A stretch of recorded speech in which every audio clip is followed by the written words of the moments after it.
at the risk of sounding like a witch again, which weirdly seems to happen to me quite a lot because of the things that I'm interested in, you can actually transform your leaves into probably one of the best forms of organic matter that would improve your soil structure and add nutrients to your soil while retaining moisture at the same time. And it's actually kind of stupidly easy. I don't even know how I'm gonna make this video long enough to be interesting. It's so easy. If you're a gardener and you're on Instagram, you've probably heard of leaf mold.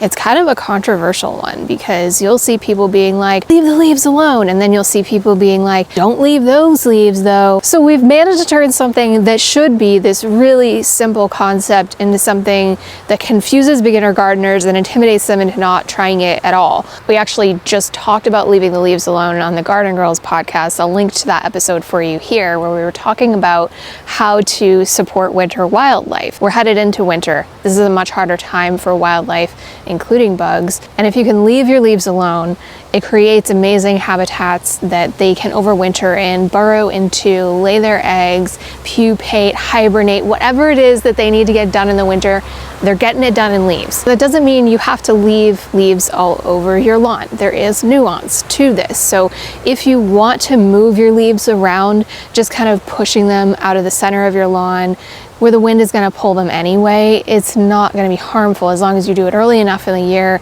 that the bugs have a chance to settle into their new homes. What we don't want is to be raking big established leaf piles late in the winter months, because when we do that, we're disrupting the wildlife that's using that to overwinter. And that means next year they won't be able to get as strong of a foothold in your garden as quickly as they could if they were already there, lying in wait, ready to go as soon as the weather warmed up. But even if we leave a few distinct leaf piles around for our wildlife, trees are pretty generous when it comes to their leaves. There's quite a lot of them. So I think you'll probably be okay to use some of them to make leaf mold with me today. And if you don't have any trees on your property at all, or you only have evergreens or whatever the reason may be, now is the time to be driving around on the weekends looking for those giant paper bags of leaves that people are putting out on the side of the road. You can get free leaves that way. You don't even have to do the work of raking it up. It's so much easier. And we're gonna talk a little bit about the plastic trash bag method as well, because I have some opinions on that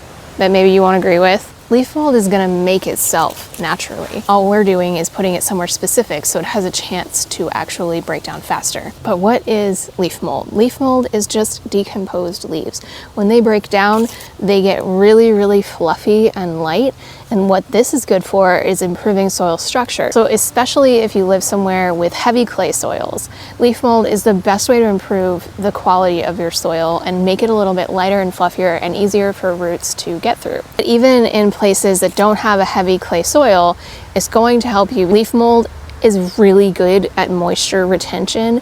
So it's one of my favorite mulches to use in containers, especially because containers dry out so fast, but we also don't want to weigh them down with something really heavy. And leaf mold is probably the lightest moisture retaining mulch that you can apply in your garden. It really holds a lot of moisture. My containers dry out so fast normally, but with leaf mold on them, I can go a couple of days. It's a little bit more forgiving when normally if I didn't water a planter in the summer every day, the plant would just die immediately. So it's a really great mulch, but you can also mix it into your potting soil in your containers to make.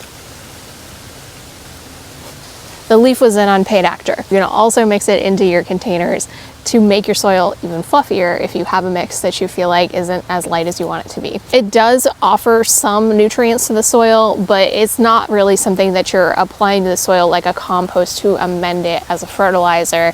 This is something that improves soil structure and moisture retention more than anything else, which is equally important in my opinion. Side note, because I know somebody's gonna ask if you like the shirt, I'm gonna link it here for you. There are a couple of different kinds of leaves that you don't wanna use in leaf mold, which can make getting leaf bags off the side of the road a little bit risky. First off, you don't wanna use any leaves that have evidence of fungal disease. So usually that will look like on the leaves some kind of powdery white blooming. And this is because those spores won't break down as quickly as the leaves themselves, so you have the potential to transport those diseases into other parts of your garden. Black Oak, walnut tree leaves contain juglone, which is a natural herbicide that can harm plants. It's totally safe to use around trees and shrubs, but you don't want to use it in your vegetable or flower gardens. Magnolia, holly, and oak leaves take longer to break down because of a substance called lignin in the leaves themselves that makes the leaves a little bit woodier and stiffer, so they're not ideal for making leaf mold with. Large leaves, like those from maple and oak trees, can sometimes take a little bit longer to break down, but that's not a reason not to use them. Probably goes without saying, but I wouldn't recommend using evergreen leaves in your leaf mold because they can take up to 3 years to break down,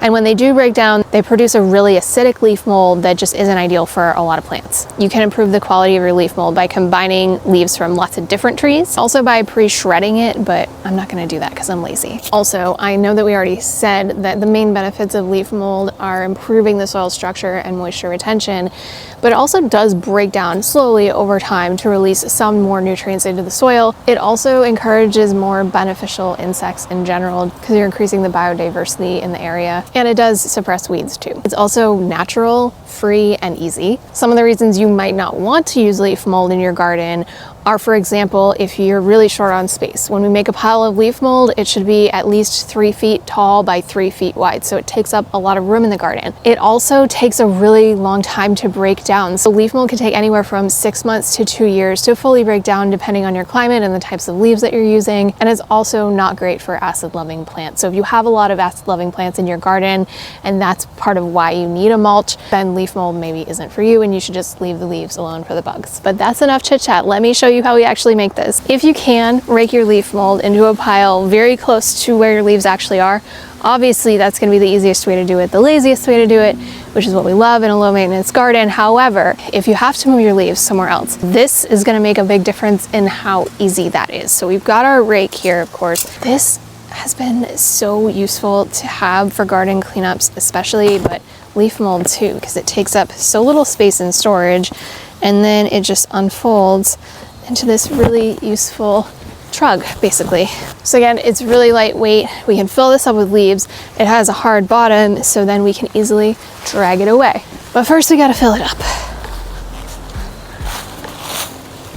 I feel a little silly even explaining this because it seems like it's pretty self-explanatory, but I was also coming down with a cold while I was filming this, so I kind of skipped a step that I'll explain in a second. So you're gonna rake up your leaves into a pile. The pile should be at least 3 feet tall and 3 feet wide. The bigger it is, the more leaf mold you'll have, the more microbial activity you'll have. So it may actually break down faster as a result. So I'm just raking up all the leaves here and then dumping them in a corner of the property where they'll be out of the way so that they can break down, because again, this could take a while. Like, it could take 6 months to 2 years. I happen to know from having raked up these specific types of leaves already in the past that it's usually pretty fast, and I'll be able to use this in the spring. Now, one thing that I did want to talk about is there's a lot of people online talking about making leaf mold in trash bags, and this is faster because you're creating this anaerobic environment,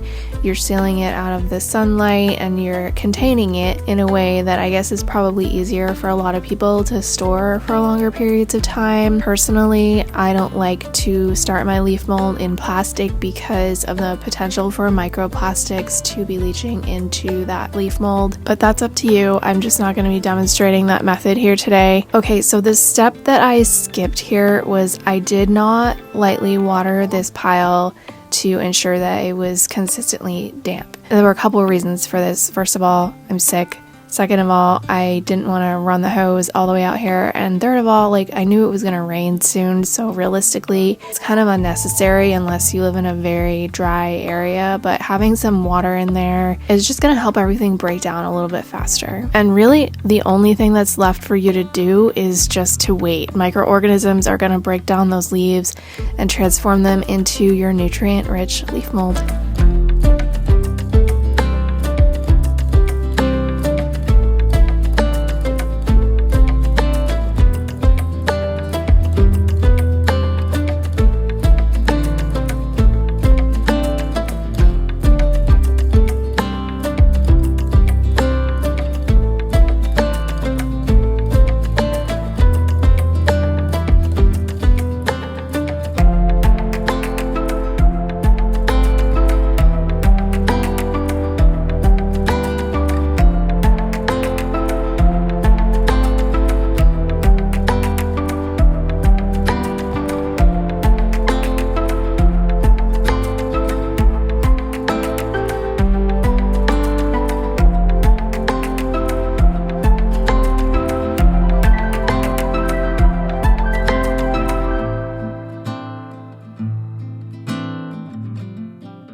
And that's everything you need to know to make your own leaf mold. Make sure you hit like and subscribe so you don't miss any future videos. Thank you so much for gardening with me, and I'll see you next time.